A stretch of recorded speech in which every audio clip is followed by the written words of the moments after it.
ちは。今回の動画は前回の動画に続きです。内見する物件はストラタス2017年築と比較的新しく41階建てのマンションです。まず入り口を入ると暖炉のある優雅な雰囲気のロビーラウンジです。コンシェルジュもいてセキュリティ面も良さそうでした。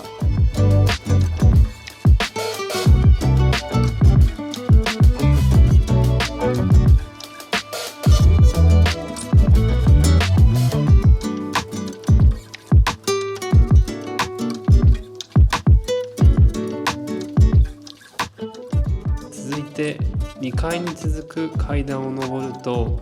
ここには2つ目のラウンジがあります。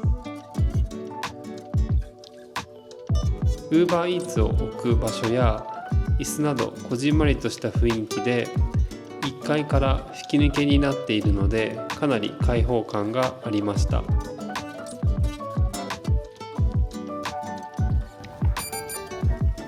エレベーターはセンサーに鍵をかざすと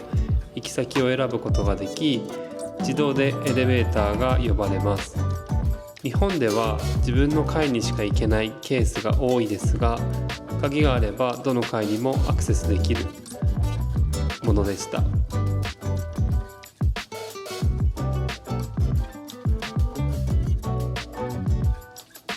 まずは6階の共用部をチェックします。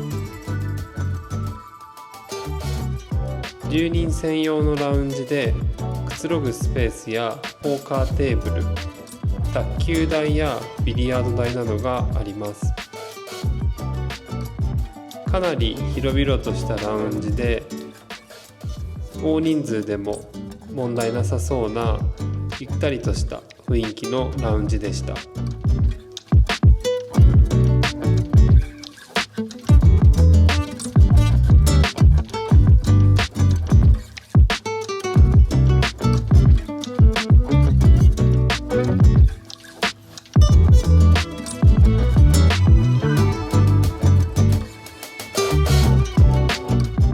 さらに奥にはバーテンダーになれる大型のバーがあり、かなり贅沢な空間だなと思いました。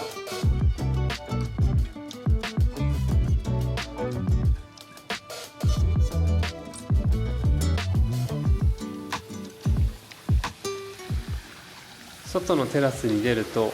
滝の音がすごく心地よく、シティビューでありながら都会のオアシス感がすごかったです。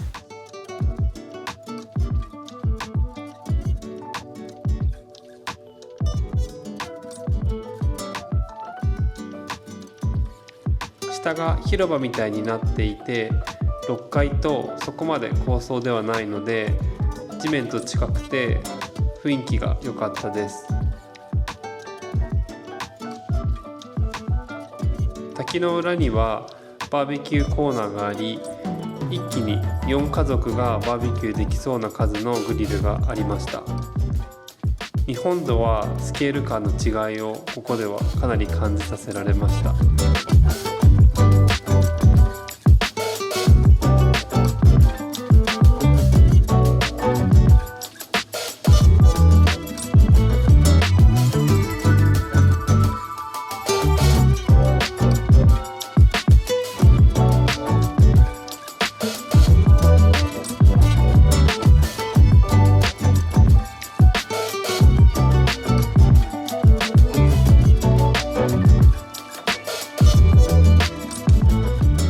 次はメディアラウンジです。大型のテレビや音響が設置されており、ミーティングや映画鑑賞などに最適そうでした。さらに楽器やマイクが設置されたミュージックルームもありました。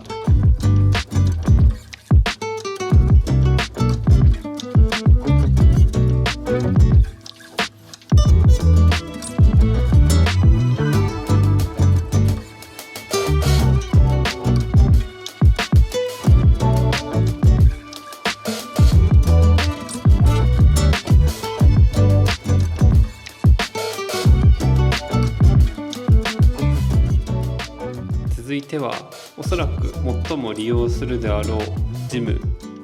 を見に行きます。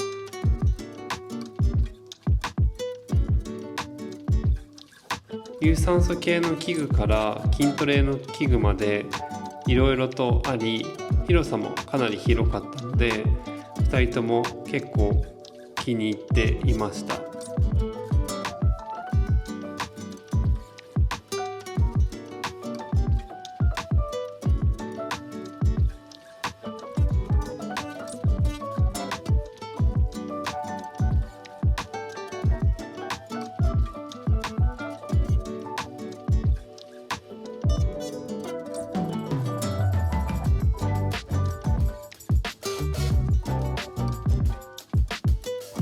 奥にはドッグウォッシュがあり、フルサイズの洗い場やドライヤー、掃除機などが完備してあって、マンション内にしてはかなり充実しているかなと思います。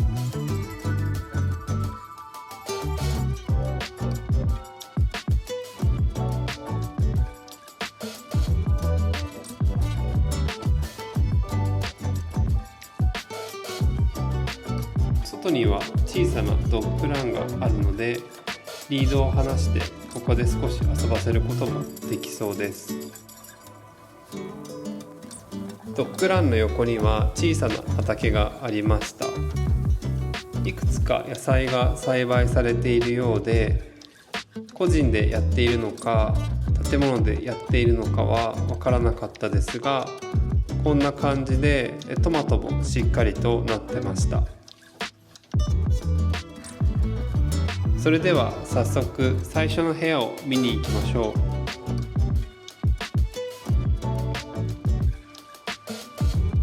最初の部屋は38階の2ベッド2バスの部屋になります。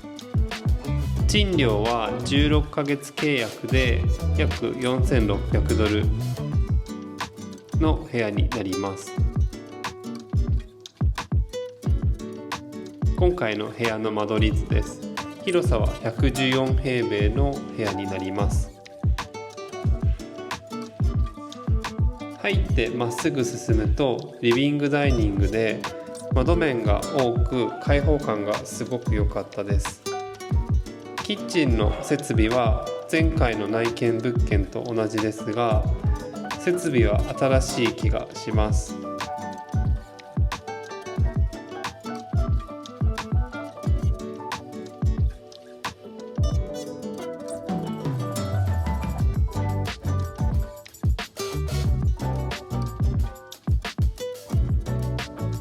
個人的にこの電子レンジに換気扇がプラスでついているタイプはあまり好きでは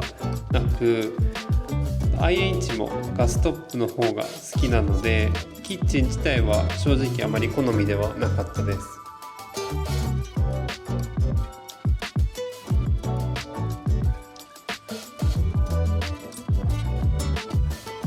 ダイニングのバルコニーからはシアトルの街並みが一望できる感じでした。ちょうど目の前の建物が前回の動画で紹介したシラスのアパートメントになってます。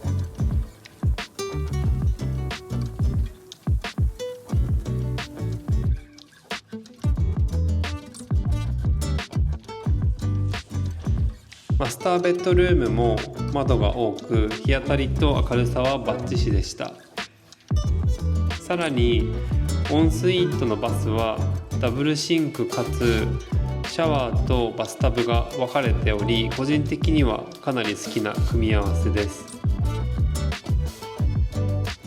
特にシャワーカーテンではなく、このガラスの扉のシャワーは評価高いかなと思ってます。またウォーキンもかなり大きく、ちゃんとウォークインできるサイズ感で満足度が高そうと思いました。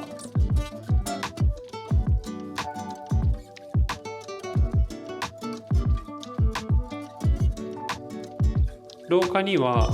ストレージの物置と、その横に洗濯と乾燥機置き場があります。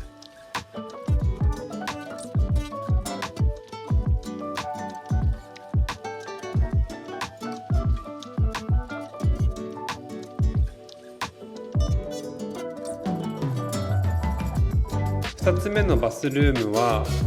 マスターのものより小さめですが、ゲストが使う分には十分なサイズかなと思います。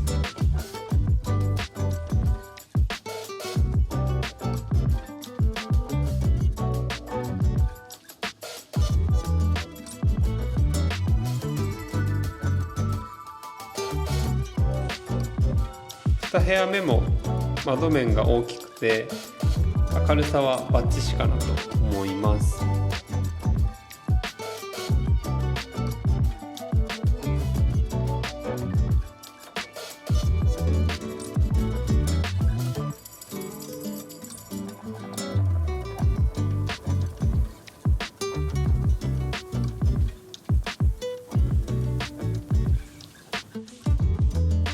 続いては2つ目のお部屋です。29階のお部屋で、ここも2ベッド2バスのお部屋です。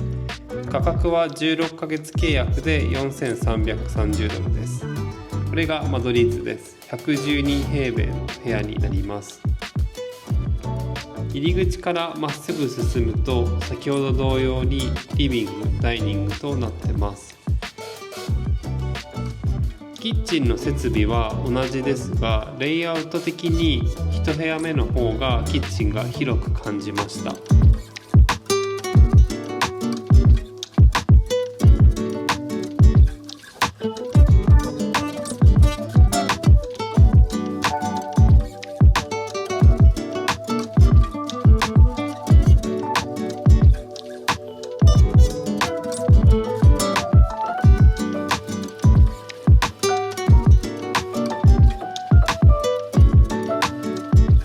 ダイニングに小さなバルコニーがあり、レイクユニオンが望めるビューです。シティ感は感じつつも、レイクユニオンやクイーンアンが見えるので、個人的にはこっちの方が好みの眺めでした。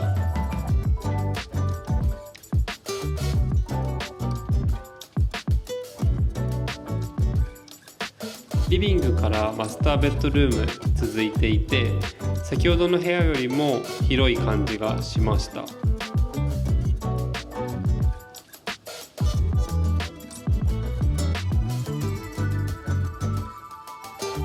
オンスイートバスと奥のウォークインはさっきと同じサイズ感です。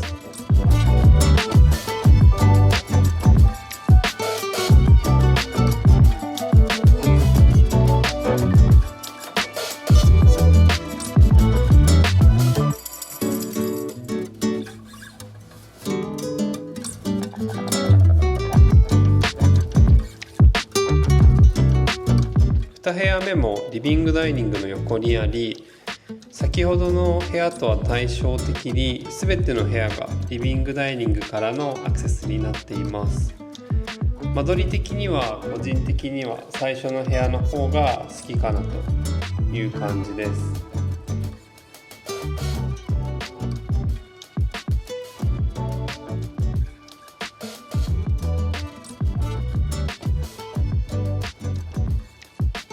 ここが2つ目のバスルームになります。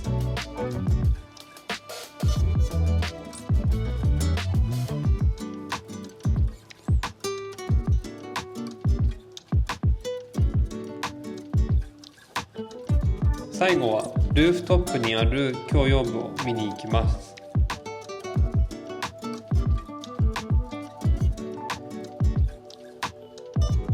エレベーターを降りるとすぐのところにラウンジがあります。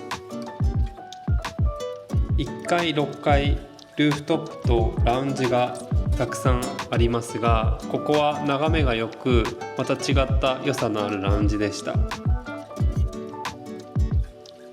外に出るとぐるっとテラスになっていて、先ほど部屋から見えたレイクユニオンやシアトルの街並みがより高い位置で一望できるようなテラスになってます。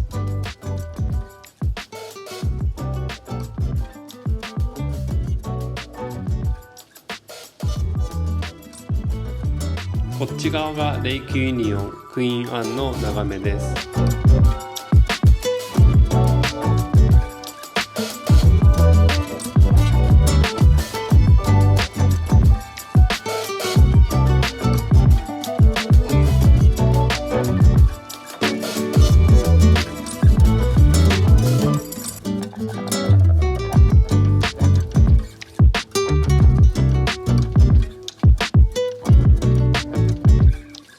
さらに奥にはパーティーができそうな大型のキッチンがありました。そしてその奥にはライブラリー、パーティールームなどがあるので、キッチンで調理したものをみんなで楽しむこともできそうな部屋があります。